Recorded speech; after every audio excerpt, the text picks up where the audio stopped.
Today we're taking a look at these MLB matches, which are happening on Sunday, July 10, 2022, and giving you match breakdowns, betting tips and predictions in general on these games. Welcome back to High Stakes, let's get straight into it. Also, don't forget to subscribe to get notified as soon as we release these sport prediction videos, and if you would like more betting tips and predictions, then check out our Patreon in the link down below. Our new Patreon is a way for us to help you improve your chances of making more money. Multiple plans are available for each and every one of you. You can get 30 extra betting picks all the way up to 360 extra betting picks per month. Stop wasting hours of your time searching for bad betting picks that ends up costing you a lot of money. Join the High Stakes Patreon now and get the best betting picks. Going back to our video, we will give you 2 betting picks for each game, a team pick and a total pick based on facts and detailed explanation. So make sure to watch our videos till the end so you don't miss any of our picks. Los Angeles Dodgers vs Chicago Cubs. Our team pick is Los Angeles Dodgers for the win. And here is why. The Chicago Cubs have scored 8 runs in their last 3 games and 3 or fewer runs in 7 of their last 8 games. The Cubs have lost 5 of their last 6 games when scoring 3 or fewer runs. Ian Happ leads the Cubs with 81 hits and 40 RBI, while Nico Hoerner and Wilson Contreras have combined for 145 hits and 60 RBI. Drew Smyly gets the ball, and he is 2-5 with a 3.80 ERA and 34 strikeouts this season. Smyly is 0-2 with a 4.22 ERA and 22 strikeouts in his career against the Dodgers.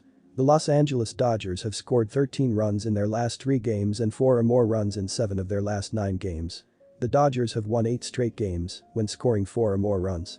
Trey Turner leads the Dodgers with 101 hits and 59 RBI, while Freddie Freeman and Mookie Betts have combined for 173 hits and 98 RBI.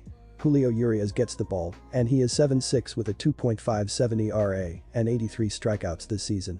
Urias is 1-1 with a 3.38 ERA and 28 strikeouts in his career against the Cubs.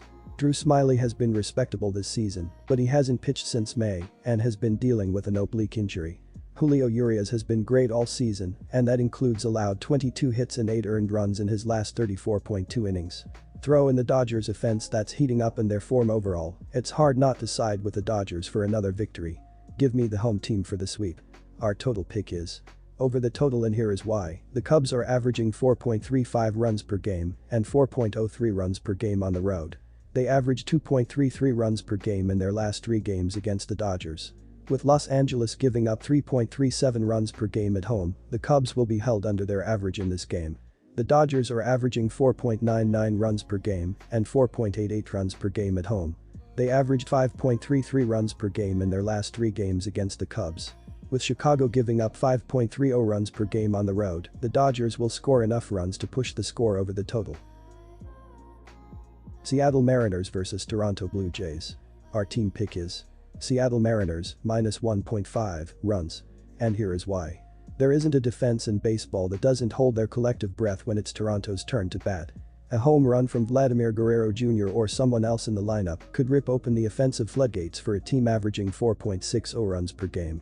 But the offensive scare tactics haven't been there in recent outings. The Blue Jays are only averaging 2.33 runs and 0.67 homers in their last 3 games.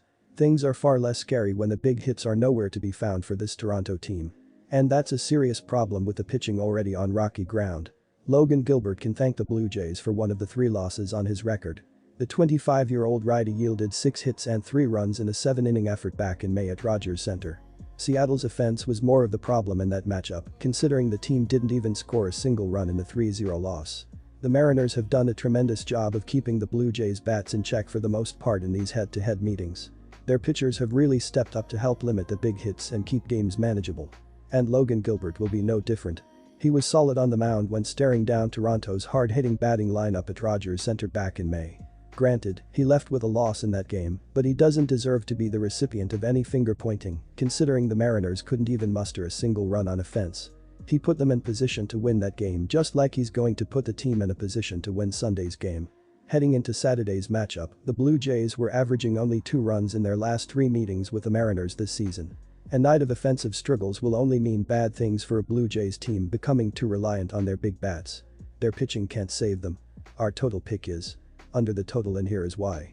Logan Gilbert has done well this season at keeping runners at bay, while Seattle does not have much tape to look at to understand how he will attack.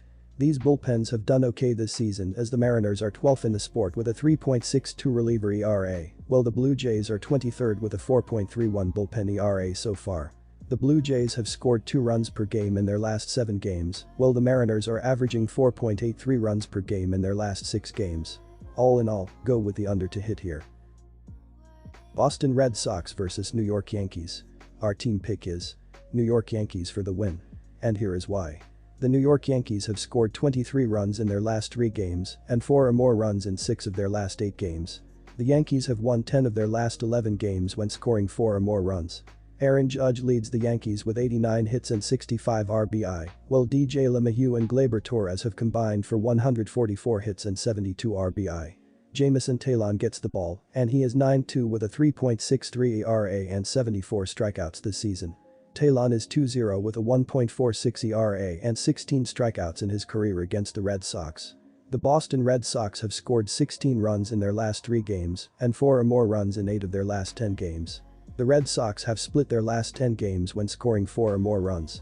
Rafael Devers leads the Red Sox with 106 hits and 51 RBI, while Xander Bogaerts and J.D. Martinez have combined for 184 hits and 69 RBI. Nick Pivetta gets the ball, and he is 8-6 with a 3.68 ERA and 95 strikeouts this season. Pivetta is 0-2 with a 6.75 ERA and 14 strikeouts in his career against the Yankees. You can make a case for either side here, as both lineups are putting runs on the board, and Jameson Taillon and Nick Pivetta have both pitched well this season. The difference here is the Yankees are a tough team to bet against with their winning clip, and they're a club I'm looking to back most nights, as long as the price is reasonable. The Yankees have 2 games in a row just twice since May 31. Give me the Yankees. Our total pick is under the total. According to MLB.com, the Yankees will hand things off to Jameson Taillon to close out the weekend strong. The righty has had a great season so far, coming into this one with a 9-2 record and 3.63 ERA, though he has struggled of late.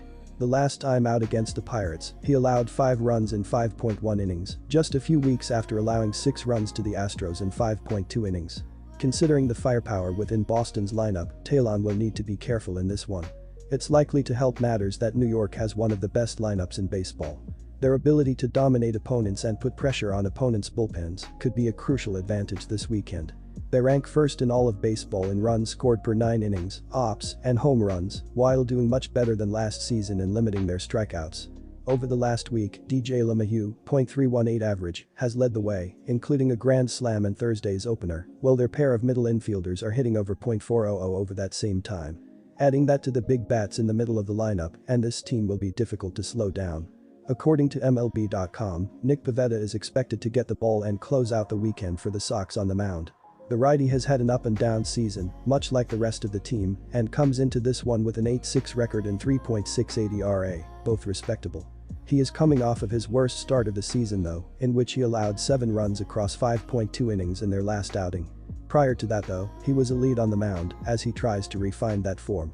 Offensively, Boston is one of the few teams who have the ability to keep pace with the Yankees, especially given that they'll be playing at home. They rank tops in the league in batting average, while also ranking in the top 10 in runs scored per 9 innings, ops, and strikeouts. With their low home run numbers though, it could be a challenge to keep up with New York. Rafael Devers, .330 average, .3870 BP, 19 HRs, continues to lead the way, but the emergence of Trevor Story, 54 RBI, has helped solidify this lineup as they close out the weekend.